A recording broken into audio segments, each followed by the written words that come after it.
This is the story of Fresh Kills, the former world's largest garbage dump, located in Staten Island, New York. What it looked and smelled like, how it affected neighboring communities, the hurtful reputation it gave Staten Island, the long and difficult battle that was waged to get it closed, and its future as a beautiful park, 3 times the size of New York's famed Central Park.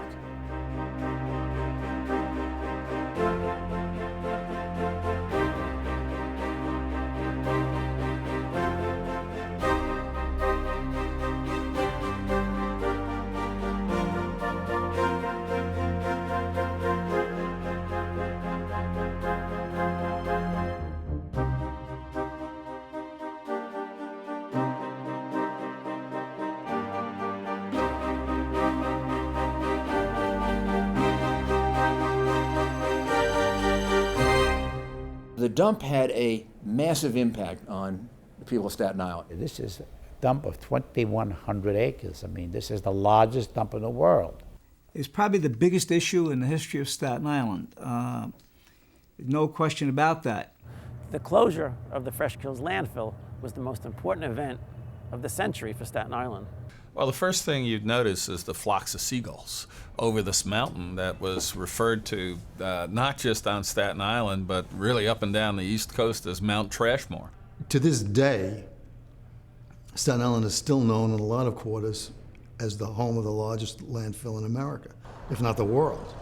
And I think it really, over the past 30 or 40 years, has damaged the reputation of this community. This landfill that was the largest operating dump in the world. So we were the home of the world's biggest dump. And everybody makes fun of us, you know, because of Staten Island with the dump. And it gave Staten Island such a sense of shame. Or everyone you meet, when you say you come from Staten Island, the first reaction of the person is, oh, that's where the largest dump in the world is. That doesn't make you feel very good about the place you live. That image affects businesses coming here. You know, it's difficult to set business up in New York to begin with, but when you have an image problem like that. The smell was absolutely unbearable. The smell was horrendous. I lived right around the corner, and I remember the hot, steamy nights. And the people who lived within miles of it couldn't open their windows. They had to keep their air conditioner on for a significant portion of the year because the smells were just so bad. It smelled like your head was inside of a garbage pail. Well, you could watch the reaction of the customers who came into the Staten Island Mall. But people would literally run from their cars, to get into the mall. The Staten Island Mall and other major retail complexes are located directly across the street from Fresh Kills. To me, it was like those undersea movies when you have to leave the small submarine and go to the big submarine, and you're swimming and you're holding your breath and you're wondering, will he make it, will he make it? That's what it was like to go from your car to the mall. Oh, the smell was horrendous. They even tried to camouflage it with pine sol or something like that. They must have dumped God knows how many thousands of gallons of that pine scent to kind of, blunt the smell. And then it smelled just like pine-scented garbage. And I started reporting for New York One in 1997, and a story took me inside the garbage dump for the first time, and I shot so much video getting pelted with plastic bags.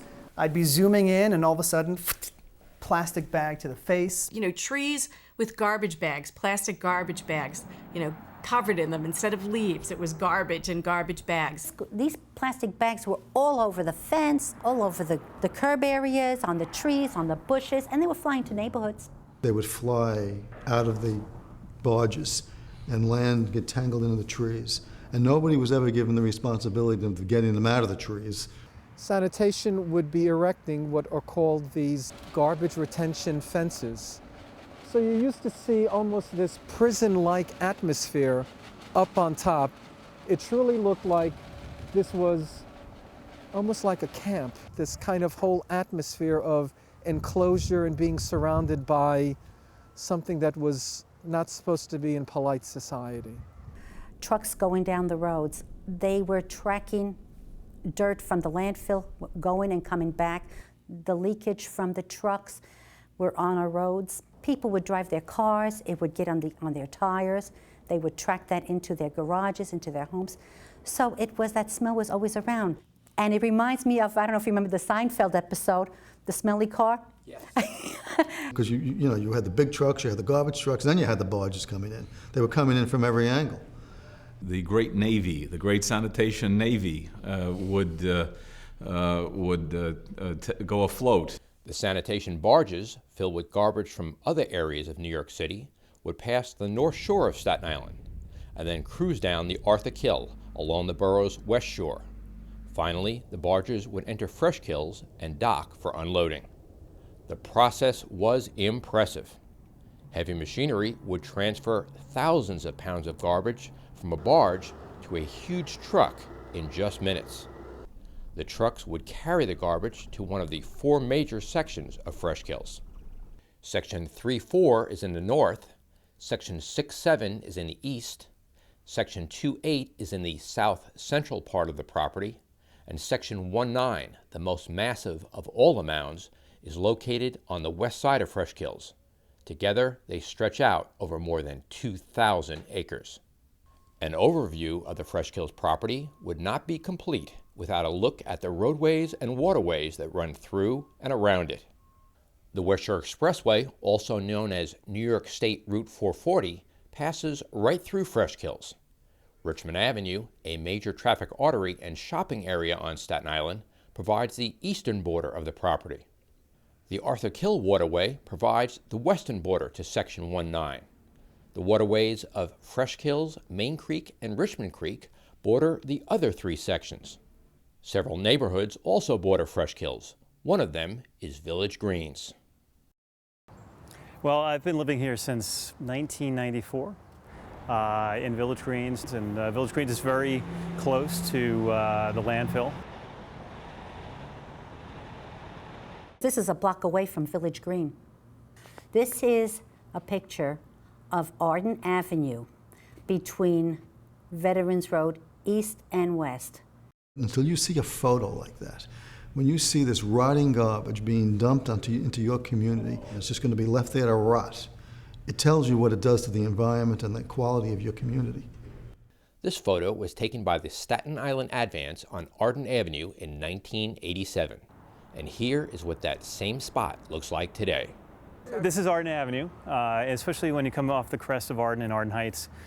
You actually have quite a panoramic view from the top of Arden Avenue out to the landfill, and you measure it and see how high it goes. Originally you could see out to New Jersey and see the hills, the Watchung Mountains out in New Jersey, and they got blocked, and you notice it getting higher because it blocked your view. Now it's so high that even from the top of the hill on Arden Avenue in Arden Heights, you can't really see over the mound anymore. It's so high, it is the horizon. Well, the highest mound is in 1 and 9. Most of them are about 140, 160 feet high. 1 and 9 is probably up to around 200 feet above sea level. And it went on for 50 years. And you know, it went on for another 40 years. Because the plan was, that mound behind you was to be 507 feet high. So, for example, if you look ahead of us there through the trees, and as we're getting up closer, you'll see the smokestack, which is of the former Con Ed run facility. That smokestack is at about 350 feet tall. Now, imagine just behind that a hill 150 feet taller. That was supposed to be the ultimate height of Section 1 and 9 of the landfill, the last of the 4 mounds. People say, what was the land like before they began filling it? And what the land was like was what you see out there. Well, when I was about 13 years old and I lived in Newdorp, I can remember we'd come in, it was a little dirt path, and at the end of that was basically a swimming hole. Well, my dad was one of those that fought against the establishment of the dump, and I recall my father vigorously fighting against it. At that time, they talked about having a dump open only for 2 or 3 years. My father said, they're not going to do that. Once they start dumping garbage there to continue and continue and continue. Fresh Kills was supposed to be there for 5 years, and it was there for decades and generations. Fresh Kills was never considered actually a landfill because it was never in compliance of what one would need to be a landfill. So not only did we have the insult of taking all of the city's garbage, but it was still functioning under the qualification of a dump, which was just mass garbage being dumped. No leachate control systems, no methane control, no constant monitoring. Most landfills that are built today throughout the country are lined prior to any garbage going in. Fresh Kills in 1948, when it started, that was not a requirement. And in 1948, when the position was taken by the state and city that perhaps we should dump garbage on Staten Island and Fresh Kills, there were no surrounding neighbors. There really wasn't anyone to bother by putting garbage in those low tidal wetlands. There was no one to complain. But after Staten Island became built up, neighborhoods started to approach the dump and built right outside the boundaries of the dump, and then it became an environmental hazard for those people. I visit landfills around the country now as we export garbage, and most of them are in rural areas. If there's a community, the community doesn't surround the landfill like it does here in Staten Island. And it's not only the smell of the dump.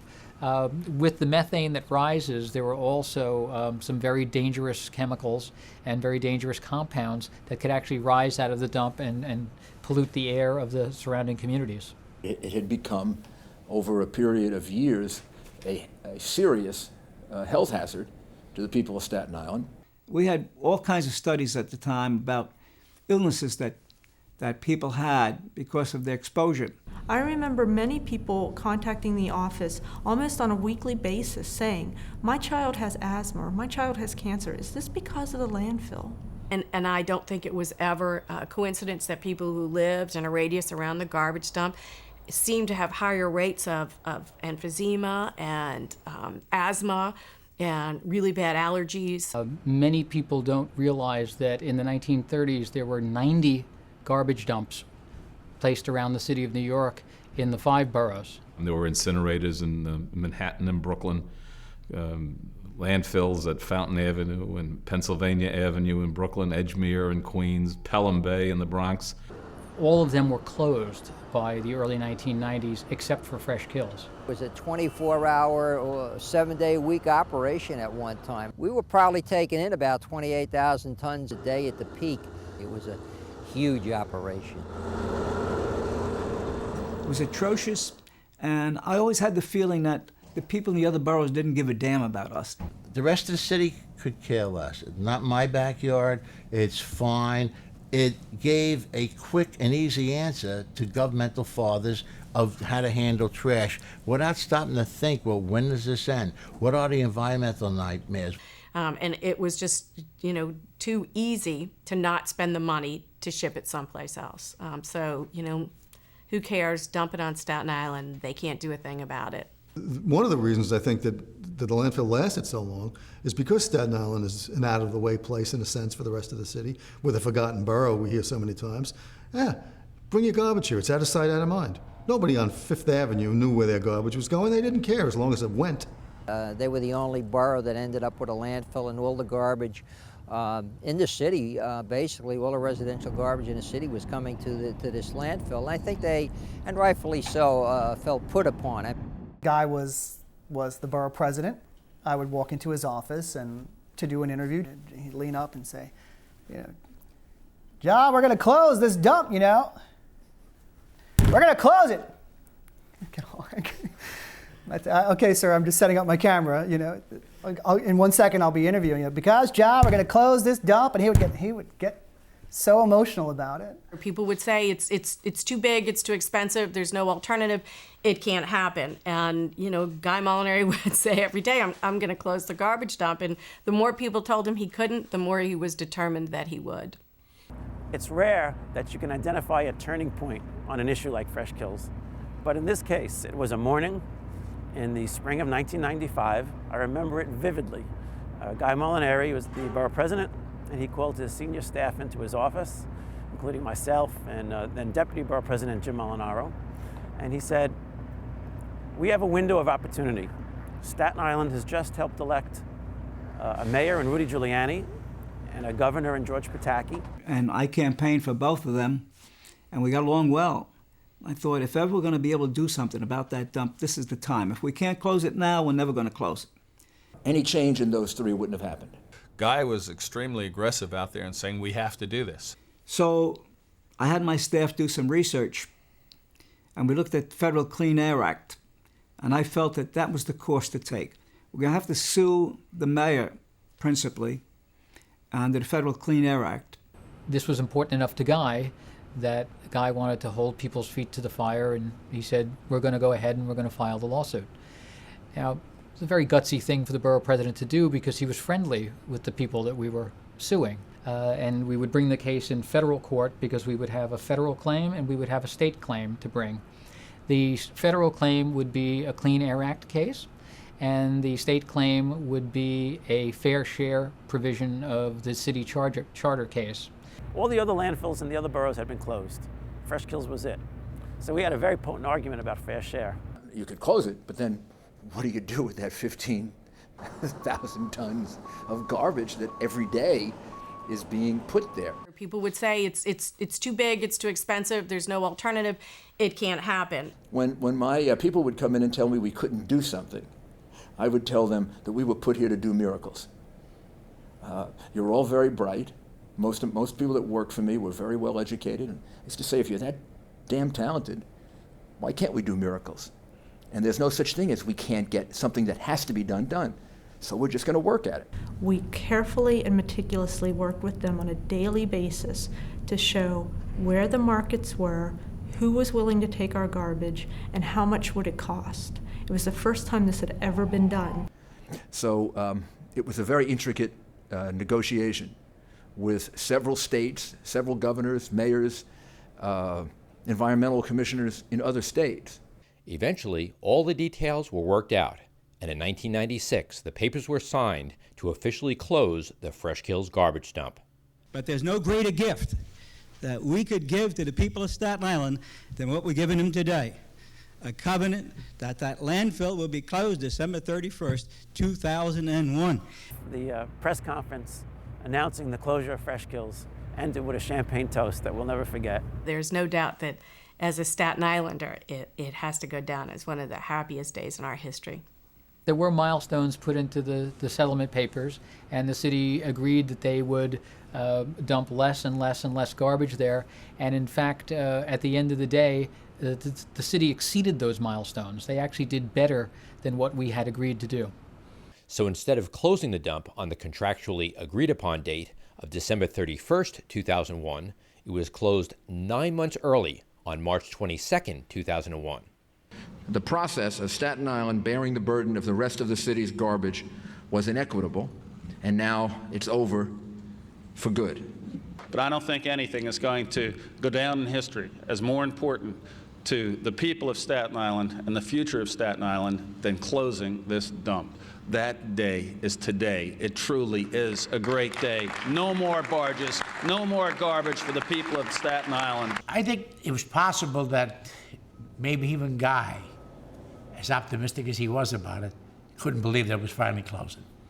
Jim Molinaro and myself were there, and we said, this is the official day. This is it. There's just the two of us now. And I think we went out to have something to eat afterwards and shook hands and said, you know, we did it, we did it, we did it.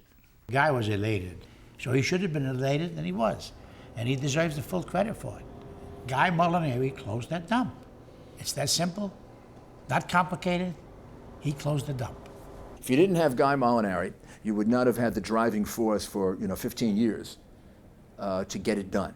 In my case, he had someone that was as committed to it as he was, and we had a governor that was as committed to it as the two of us were.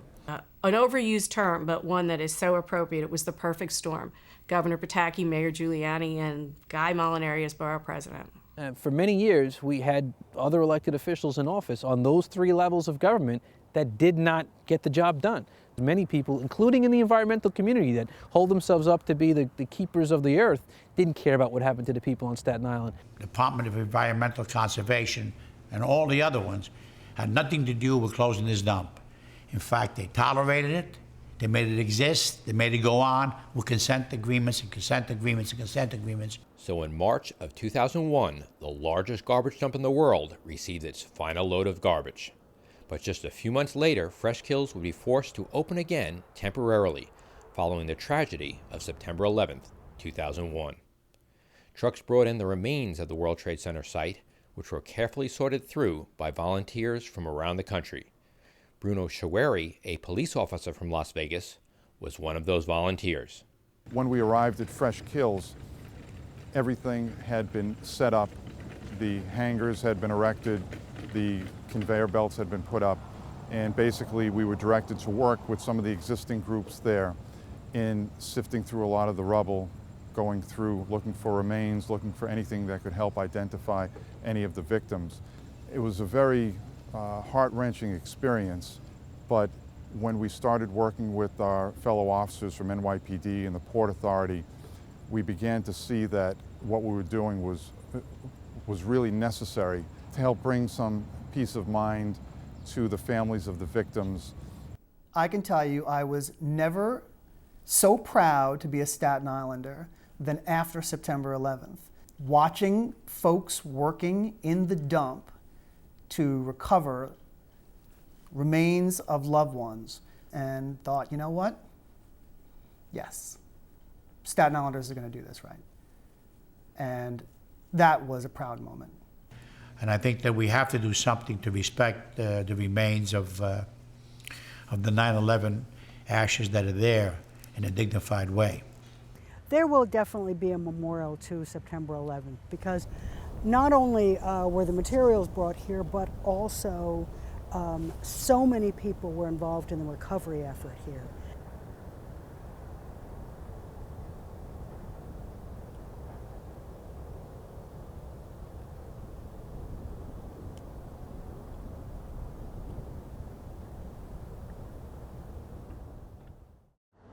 Since no more garbage was permitted to come to Fresh Kills, Staten Island's garbage was initially trucked out of the borough. But a much more efficient method was established by 2006. The city has adopted a method of exporting it via rail and ship it out to landfills, generally in the south. Right now they're going to down the Carolinas. After garbage is picked up from in front of homes throughout Staten Island, it is brought here to the Staten Island Waste Transfer Station, where it is packed into rail cars. Since the waste transfer station opened in 2006, it has received Staten Island's waste exclusively and has proved to be an amazingly clean, efficient, and odor-free operation. We average, I guess over the course of a year, we're averaging about 800 tons a day at the transfer station. All the material is processed inside. It goes into sealed containers by a compactor.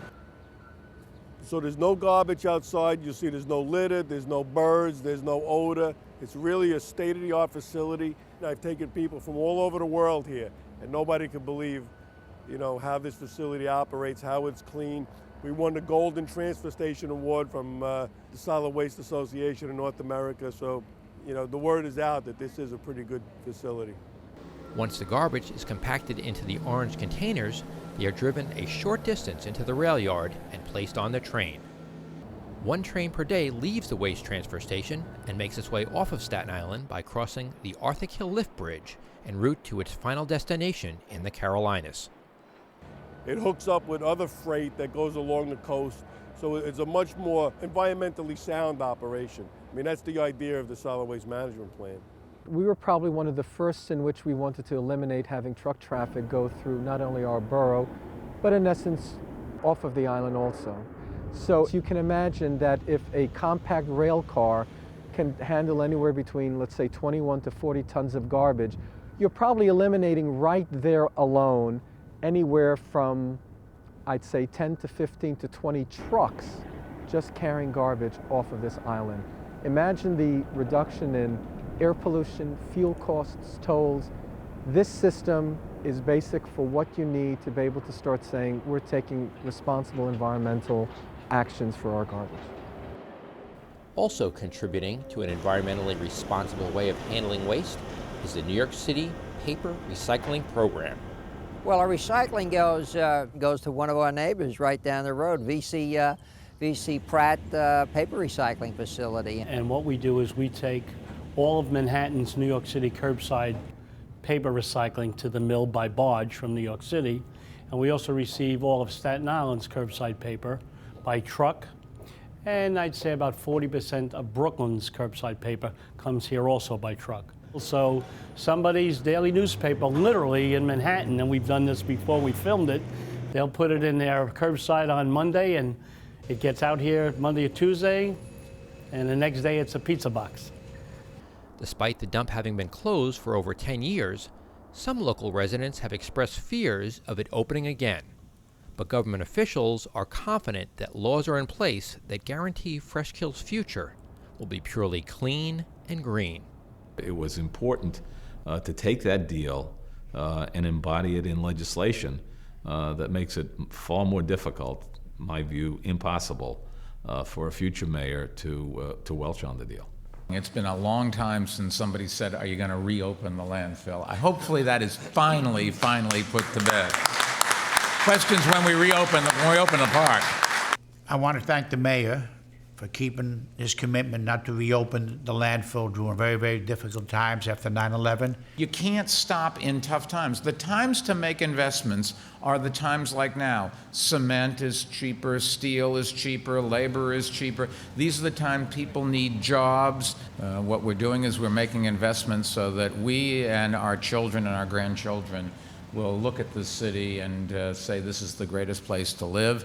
One question that is often asked by Staten Island residents is, will this former garbage dump be safe for kids to play on? The answer may come from a look at the advanced engineering involved in the transformation process. The Department of Sanitation has really done cutting-edge work on the engineering that's involved in managing the landfill. And you're seeing here is actually the closure construction. You'll see the black is the geomembrane lining that's been put down. I guess a layperson would think of it as a pool cover. And underneath it, it has a venting layer for the gas. And the cover, capping, is actually welded, heat welded together. The idea of that is not to let any methane out and not let any rainwater in. And the workers are actually installing the 2 feet of barrier protection material. It's like that very sandy material I spoke about.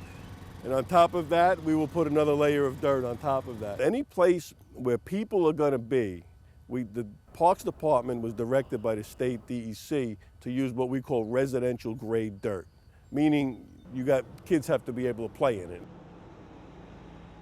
To signify the property's new identity as a park, the New York City Department of Parks and Recreation has made a slight alteration to the name by merging the two words Freshkills into one. The Freshkills transition from a garbage dump into a majestic park is being managed through a joint partnership between the New York City Department of Parks and the New York City Department of Sanitation. But our role will basically be to maintain the facility, maintain the gas system, and maintain the leachate system. The garbage in the giant mounds at Freshkills is continually decomposing. This decomposition process gives off gases and liquids, which can be quite harmful if allowed to escape into the air and surrounding waterways. Freshkills uses sophisticated systems of collecting and processing the gases and liquids. This is a typical landfill gas well that is monitored. What this gas well is a high-density polyethylene gas pipe which is penetrating into the refuse, into the garbage. It's above the garbage, it's under vacuum. So right now it's extracting all of the landfill gas that may be being generated as a result of the decomposition. This is a typical gas meter that's used to measure the constituents of the landfill gas that's being generated. We're very interested in the methane concentration, the oxygen, the carbon dioxide, and the balanced gases. He said there's 660 of these wells currently throughout Freshkills. And this is part of the system that takes the gas out and pumps it over to the processing plant where we make the high BTU and sell it to National Grid. We're going to average between $7 and $12 million a year, on the sale of the gas. We do about 25,000 homes will be heated on Staten Island with the equivalent of gas that we put into the pipeline. After closure process began, the landfill created the world's largest leachate treatment system. It's state-of-the-art fiber optic. Now there are wires running throughout the landfill that can tell us exactly where this leachate is, exactly what's in it, and we can best manage then how to treat it. It's been a remarkable success. But what we did was, around the entire perimeter of the landfill, we built what's called a slurry wall. Some spots it goes down 60 feet, so the leachate will come down and it'll go out, but it can't go out past the wall. And then the leachate is pumped, all of it from the entire landfill is pumped to the leachate treatment plant by Arthur Kill Road. More confidence as to the safety of a park that was once a garbage dump can be gained by studying other parks that have already made safe, successful transformations. 3 examples are Flushing Meadows Corona Park in Queens, Richard W. DeCourt Park in the New Jersey Meadowlands, and Norman J. Levy Park in Merrick, New York.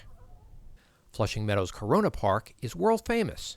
It was once a garbage and ash dump that underwent a spectacular transformation, with the site becoming the location of 2 World's Fairs, and is now an expansive park which each year hosts the U.S. Open Tennis Championships, watched by millions around the world. There was a huge mound at the center of this park. It was ash and refuse, and there were horrible odors emanating out of here. This was not the beautiful park that it is today. By 1934, there was already discussions going on about having a World's Fair here.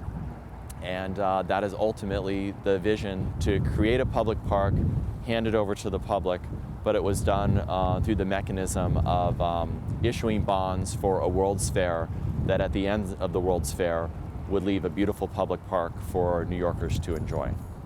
Well, Flushing Meadow Corona Park has a very important role in the lives of the local community. I mean, it's basically their backyard. Particularly in the summertime, you'll see thousands of people coming out here with their families and extended families to barbecue and use the park for a number of different varieties, from athletics to passive and active recreations. It's a great resource for the local community. Richard W. DeCourt Park in the New Jersey Meadowlands covers 110 acres and was originally referred to as the Experimental Park on a Landfill. It was the first landfill-to-park transformation in New Jersey and one of the first in the country. We now have over 60,000 visitors a year, 13,000 of which are school children. They come to explore, hike, photograph, bird watch.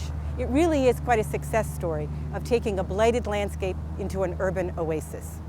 DeCourt Park is located along one of the 3 major routes used by migratory birds in North America. So although the park has been here for a couple decades, we're still picking up new species all the time. And the other great thing about being here is that we're getting nesting birds back, which we had not had for a long time. Well, of course, people initially, this was 20 years ago, were hesitant about the concept of a park on landfill. However, since then, and through the whole process, there was a lot of environmental studies that was conducted, which eased everyone's peace of mind. Merrick, New York is the location of the beautiful 52-acre Norman J. Levy Park and Preserve, which was converted from Long Island's former Merrick landfill. The park serves as a plant and wildlife sanctuary, as well as a tranquil place for residents to relax and exercise.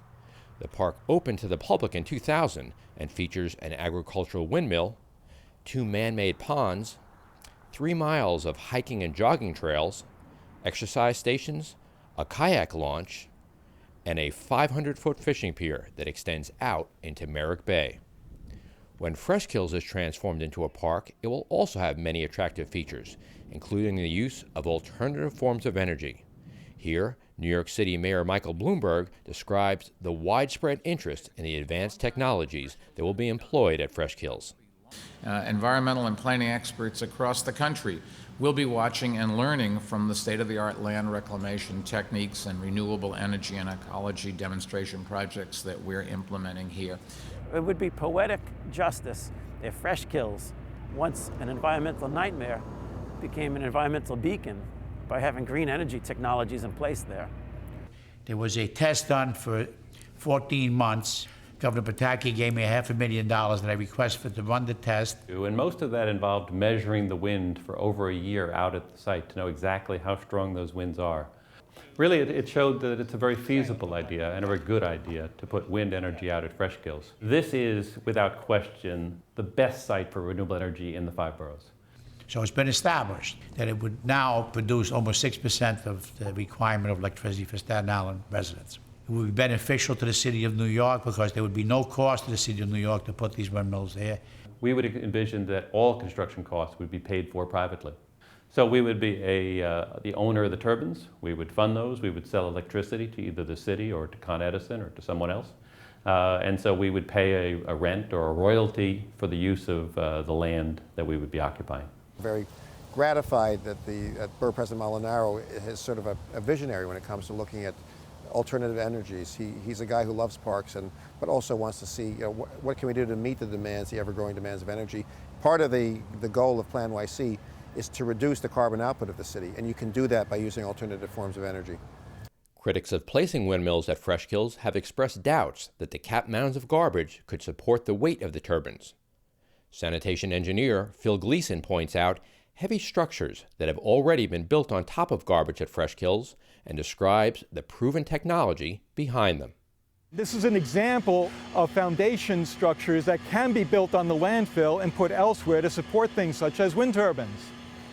Well, the way to do that is you're going to need a foundation. And the concern is, well, how can you put in a foundation that will support such a structure? Well, the flare pads we have over here is typical of what will you be needing even to support a wind turbine. This has been here for almost 15 years and it's been functioning fine. The piles that support this are basically steel beams that are driven through the garbage into the underlying soils. That's where they meet their resistance to support the structure. In March of 2012, the City of New York announced that it is seeking proposals for the construction and operation of both wind energy and solar energy facilities at Fresh Kills. Wind and solar energy facilities are complementary. When the weather is bad and the winds blow strong, wind turbines produce abundant energy. And when the weather is good and the sun shines bright, solar panels are most effective. Another project close to Borough President James Molinaro's heart is the development of roads through Fresh Kills, which would help relieve traffic congestion in the area. Here is a method of getting from Mid-Island to the West Shore Expressway to the Outer Bridge, cutting off miles and miles, cutting off tons of pollutions in the air with the automobiles, and cutting off people going through neighborhoods like Travis to get to the same location. When we work with Borough President Molinaro, we're saying, okay, we're going to make sure that the necessary roads get built as part of this, because we know this is the fastest growing community in the state and that people need to get someplace, and we don't have a subway here.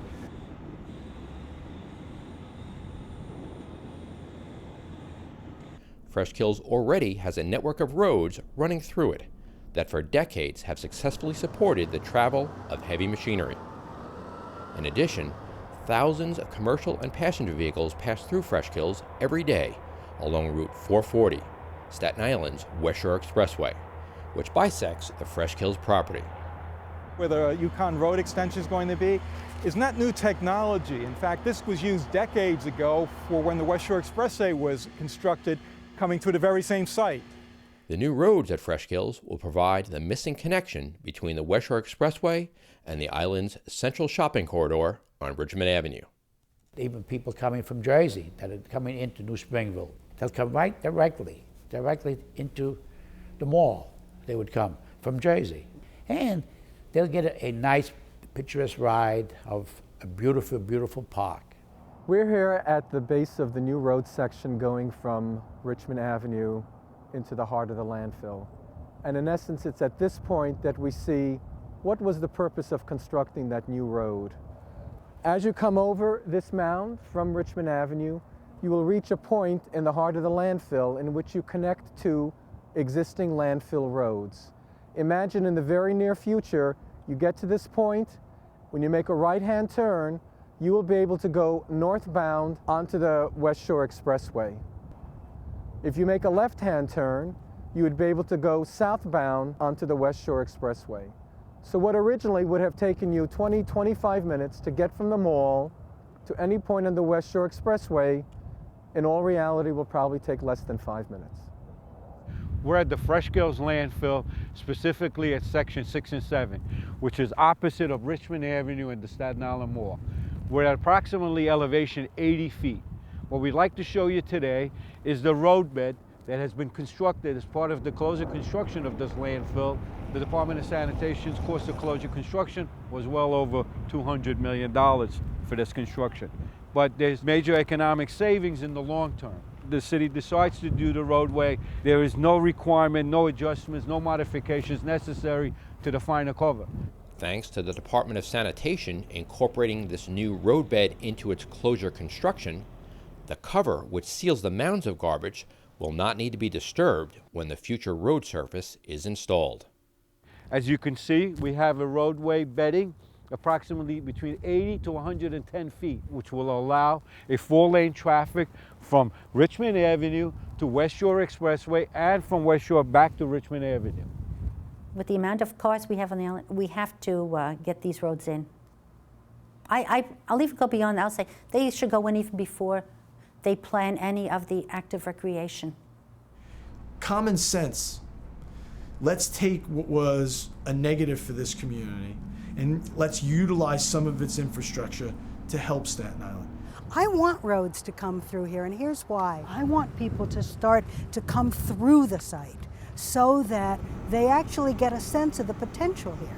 Government themselves have to realize that no matter what they do, there's some resistance to it. So the government should always do what's in the best interest of most of the people.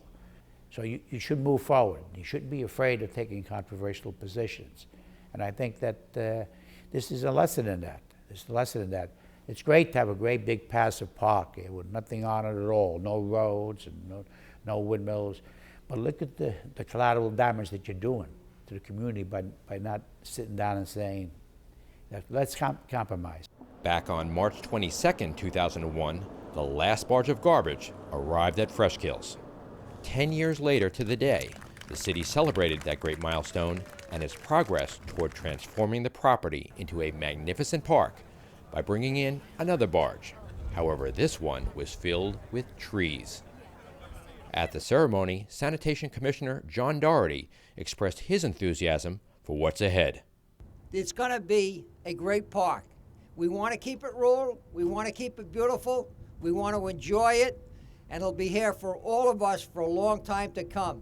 For Staten Islanders, Fresh Kill will usher in a new era of outdoor recreation opportunities, and it's very exciting actually to watch this park emerge.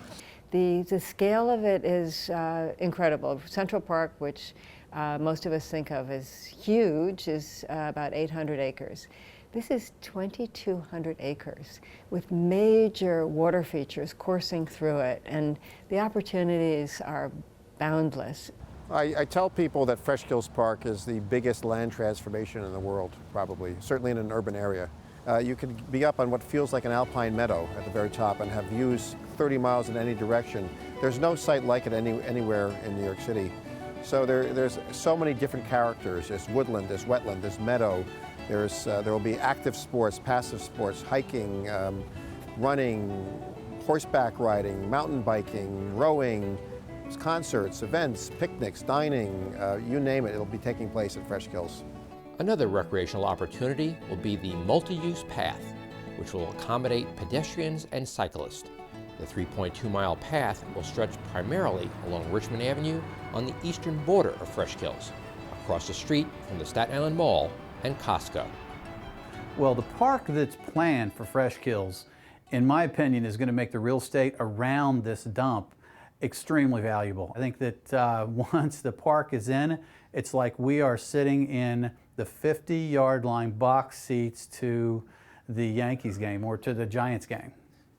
Well, the sequence of the park developments, Schmuel Park and Playground, those will be the first projects to come online.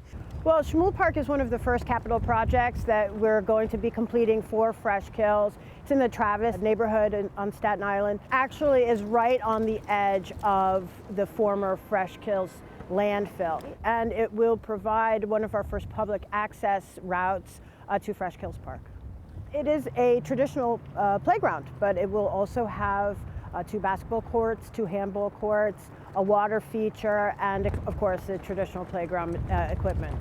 Shmuel Park and Playground should be opening this summer, 2012. Then Owl Hollow soccer fields and a beautiful comfort station will follow quickly thereafter.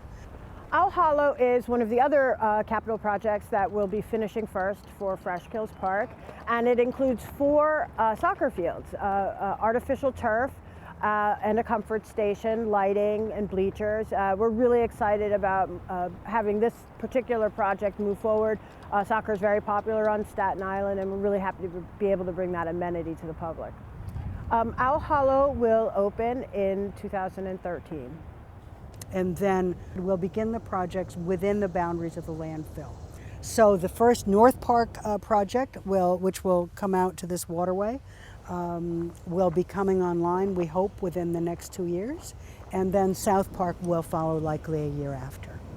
It takes time to create it into a beautiful park. So right now you have a very open template with beautiful green spaces, but as you start adding other things, it will take time. Similar to what happened here in Flushing Meadow Park. We had basically a blank slate, which you'll have in Staten Island. It will take many years to envision it, but that's part of the layering that goes into making parks. This park took, a good 50 years to really make it what it is today. The New York City Parks Department conducts tours of Fresh Kills, which are free to the public. But I would encourage any Staten Islander, when they see the potential to take a tour of that place in one of the buses that they run through it, to do it. When you get in the middle of that park, the vistas, it's breathtaking. This entire site is engineered.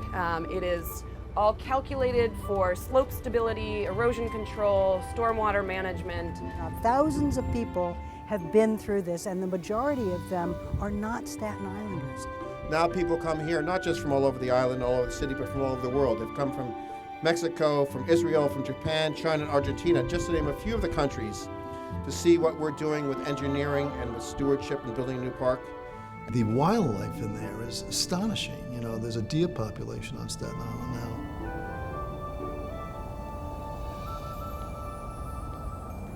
In terms of migratory birds alone, Fresh Kills is going to be an important pathway for birds. I think people who enjoy just being around nature are going to flock themselves to Fresh Kills. So yeah, the birds of Fresh Kills, we've seen probably about 50 or 60 different species over the last 2 years of doing tours out here. You see that big white rump patch? That's a northern harrier. Northern harriers are actually marsh nesting birds. That is a turkey vulture. Do you see when it turns a little bit how it's holding its wings up in what we call a dihedral, or a V-shaped pattern? Hey, bald eagle, that big bird right there. That darkish bird that's kind of just soaring around up there. Nice broad straight wings, whitish head. Here's a look at a few of the many species of birds that have been recorded at Fresh Kills.